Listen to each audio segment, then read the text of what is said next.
right, guys, Fern here. I want to talk about scaling. A couple things. We've had some topics come up. People don't come into the gym because they got hurt either inside the gym or outside the gym. Know that you're not burdening the coach or the class if you come in and train, and more importantly than that, we want you to come in and train.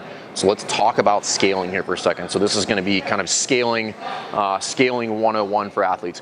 The coaching staff knows this very well, but we want to express to you so that you have a good idea and have a better picture in your mind of, like, there's a ton of different options to scale if you have a hurt arm, wrist, elbow, or shoulder, or a hurt leg, hip, knee, or ankle.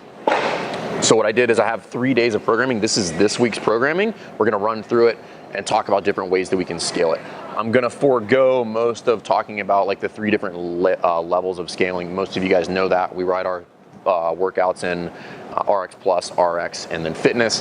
That is the initial scaling option in order to get athletes into the right level that they should be. Past that, this is the general rule of thumb when we scale. First things first, we're going to modify the load all the time. If the load's too heavy, we're going to bring it down. That's scaling option number 1. Scaling option number 2 is just bring the reps down. If the reps are too high or it becomes unmanageable, just bring them down. Okay. And then lastly, if this is usually involving an injury, we're going to change the movement. So we're going to run through some of these workouts, and then I'll give you guys some examples of athletes with injuries and then how we would scale that, just to show you and teach you that even if you have an injury, you can still train. I personally had a ruptured Achilles 4 years ago, and I didn't have to take any time off other than like immediately after the surgery. And it doesn't mean that you're going to train as intensely as you were. You're just going to dial it back, but keep training. So Monday we had Jackie. It's a 1,000-meter row, 50 thrusters, 45, 35, and then 30 pull-ups. So if we're going to go by this, okay, first thing we would do is we bring the weight down. If we can't manage 45 or 35, we'll go 25 pounds on the bar, or we'll go 15 pounds on the bar. We have both of those barbells. If we can't do pull-ups, right, so that's the only weightlifting thing in there, that's the only weight we could decrease, then we'll just bring the volume down for the pull-ups. If you have pull-ups, but you don't have 30 of them, we'll make it 20, or make it 10, or 15, or something like that. This is intended to be a sprint, so that wouldn't be unreasonable for us to reduce the volume of the pull-ups. We can also reduce the distance on the rower. If you're just fairly deconditioned and you're feeling really out of shape, we could go 750, we could go 500, depending on the athlete. There is no right or wrong way to do this. So if you notice, we went, for the fitness, we had 30, and then 30 jumping pull-ups. Let's say we have an injured athlete. You have an injured shoulder. We'll start with the upper extremities first. You might still be able to row. Okay, if we couldn't row, meaning like we couldn't pull with both arms and we weren't really capable of pulling with one arm in the row, we could just turn that into a one-arm sumo deadlift high pull, because that is the same action. We would probably just use a dumbbell for that, but we could still get the same action of the movement. We would just change the plane of motion. If we had a shoulder injury, we could just use a dumbbell for this instead of a barbell. Just eliminate one of those limbs. We can still do a one-arm dumbbell thruster for that. Problem solved. And then for the pull-ups, if you have an injury, a lot of different scenarios here. Jumping pull-up, if we can't pull from overhead, we can change it to a one-arm ring row. We can change it to a one-arm bent over row with a dumbbell. We can still pull with the good arm. There's a lot of science and research that shows that if I have an injured limb, training the opposite one will have carryover to help me recover and recuperate. So that would be the way that we could reduce a couple different things or scale a couple different things for Monday. Let's talk about Tuesday. Weighted step up. Right out of the gate, use a load that's manageable. Okay. For the double unders, reduce the volume on that. It's fixed as Tabata double unders, but let's talk weighted step up first. So after we reduce the load, what we could do is we could reduce the height of the box. We could go from 20 inches to 12. We could literally go to like a plate or something and step up onto that all the way down to our lowest level athlete. If they couldn't put a barbell on their back, meaning 15 pounds was too heavy, they could just hold dumbbells in their hand. 2 5-pound dumbbells stepping up on a plate is still a weighted step up. Okay. If you had an injured leg on this one, that's fine. We could just do step ups on the good leg. Okay, we can still train the good leg in that scenario.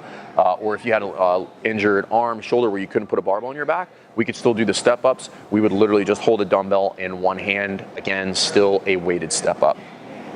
For double unders, if you don't have double unders, it's fine. We would just do singles.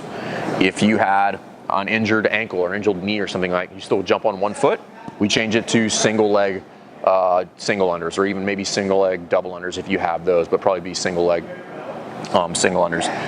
If you had a shoulder and you couldn't turn the rope on that one, that's fine. We could still do hopping on and off of a plate to replicate that jumping and that speed, or using the seams and the mats, you could be jumping over and over, working on just jumping quickly, getting off the floor, and still working some of those jumping mechanics. Wednesday, AMRAP 20, 15 back squats, 12 burpees, 9 one-arm shoulder to overhead. Again, first and foremost, we've scaled the load.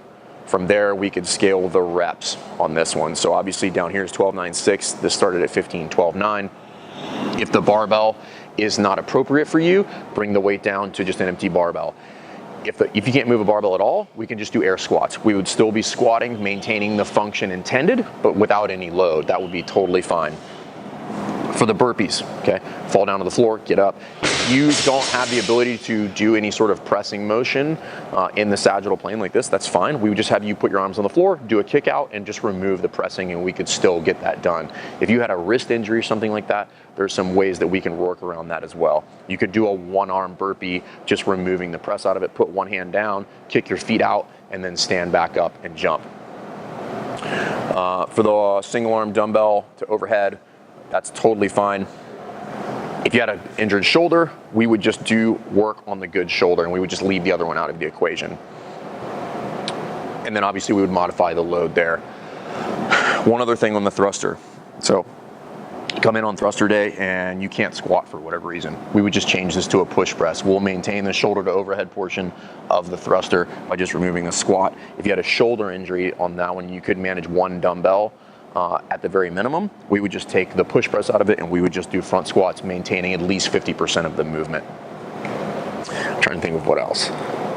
I think that's it. But again, guys, just because you're injured doesn't mean you can't come in, and not coming in and just getting rid of all training is usually a bad idea.